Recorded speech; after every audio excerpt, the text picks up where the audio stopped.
একটি জরুরি ঘোষণা, খুব মনোযোগ সহকারে এটি শুনবেন এবং সবাই শেয়ার করবেন, কারণ আগামী পরশু থেকে যৌথ বাহিনী, আর্মি, র্যাব, পুলিশ, বিজেপি সম্মিলিত অভিযান শুরু হচ্ছে।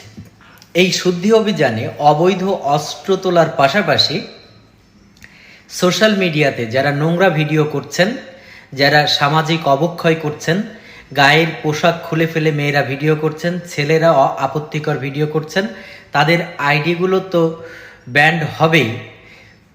যৌথ বাহিনীর অভিযানে তাদেরকেও শনাক্ত করার প্রক্রিয়া হাতে নেওয়া হয়েছে বলে আমরা বিশ্বস্ত সূত্রে জানতে পেরেছি। যারা টিকটক, ফেসবুক এবং ইউটিউবে নোংরা ভিডিও করছেন তাদের ঠিকানা শনাক্ত করা হচ্ছে। যারা এই আপত্তিকর এবং